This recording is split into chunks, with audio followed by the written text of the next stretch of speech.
Clown is directly addressing the controversial decision by Slipknot to fire their now former drummer, Jay Weinberg, in a brand new interview. He's addressing it directly. Plus, the original Slipknot frontman, Anders Kolsefny, yesterday a recording of one of those original Mate, Feed, Kill, Repeat songs surfaced online and was being promoted out there. Now, in a bizarre turn of events, Anders Kolsefny has released a statement indicating that that was released without his consent. A strange situation. We're going to get to that in just a moment.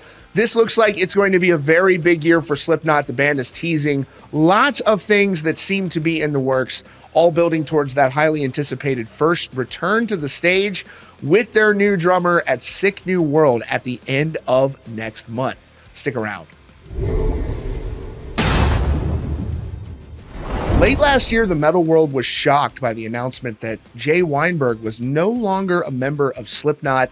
This was a move that totally caught the fans off guard, and to this day, they are still wondering what exactly led to that decision. From the Slipknot point of view, they say that this was a creative decision. They just wanted to move in a different direction, and Jay had been with the group for 10 years. They commended him for his time in the band. Now, for Jay Weinberg's part, he says he was heartbroken and blindsided by the band's decision to fire him. He said at the time in a statement, "I was heartbroken and blindsided to receive the phone call that I did on the morning of November 5th, the news of which most of you learned shortly after," he wrote in that statement. "However, I've been overwhelmed by and truly grateful for the outpouring of love and support I've received from this incredible community I consider to be my creative and artistic home." He continued, "I sometimes wonder what it would be like to pay a visit to my wide-eyed 10-year-old self falling head over heels in love with a new and exciting sound and culture and tell him all about the last 10 years.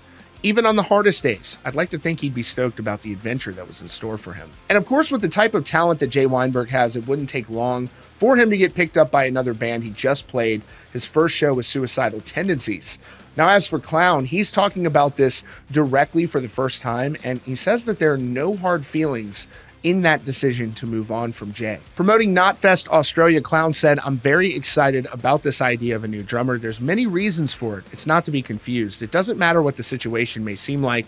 Unless you're in a band and understand, there's no hard feelings. There never was. We just went our way. There was really no bad things. That's as much as I can say." But that's not all Clown had to say. He continued, "What I can say is that Slipknot decided to move on, and that what we've done, and I'm very excited for what we've done, and that we're really working hard, and there will be new music, there will be new masks, there will be new people, there will be new ideas celebrating the 25-year anniversary.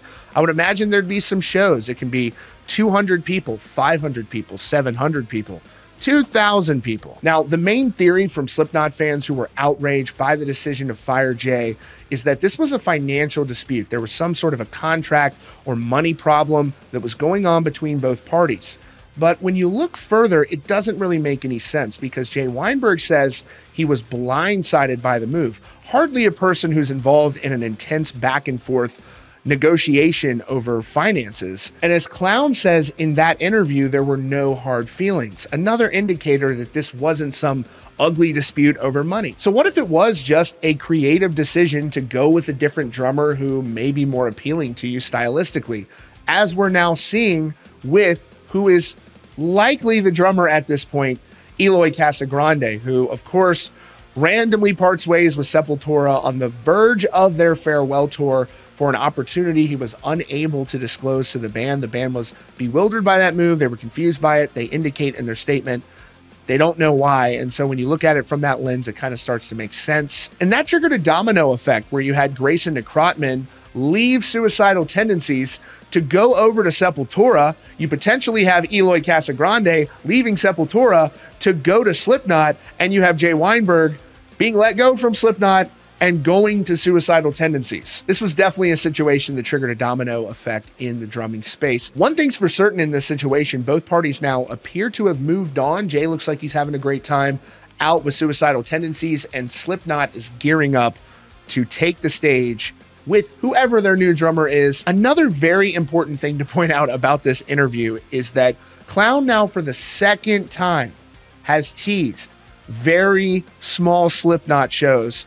I am now at very high confidence that this is going to happen, where Clown is teasing this very small show. Oh my goodness, I can't imagine what that would be like. Now, yesterday, something very interesting happened. Anders Kulsefny, the original Slipknot frontman, released a re-recording, supposedly, from that original Mate, Feed, Kill, Repeat record with Slipknot. One of the things I thought was really cool when Anders announced he was going to be performing that original music he did with Slipknot, Corey came out and supported him. He said he hopes to see him live, and the fans have really gotten behind him and embraced him. I just thought that's been so cool.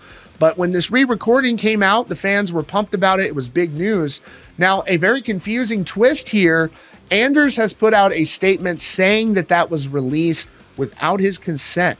This is the statement that he put out on social media. Here's the statement he wrote. "Hey everyone, Anders Kulsefny here. I wanted to touch base with you about the MFKR release that happened yesterday. It was released without my consent. I hadn't finished going through the audio mixes on the songs when the video came out. The remake was not a finished product, and I hadn't even seen the videos prior to its release. I am very regrettably going to have to cancel this summer's MFKR tour, but instead we'll be remaking this masterpiece back home. I hope you will trust me to do this properly and make you and the diehard old school Slipknot fans proud." So Anders announcing the cancellation of that summer tour, and also that those songs were apparently released without his consent. Not sure what happened there. Kind of a bizarre situation, but he is going to be finishing them or re-recording them, which is good news. We wish him all the best. Hope to have him on the podcast at some point as well.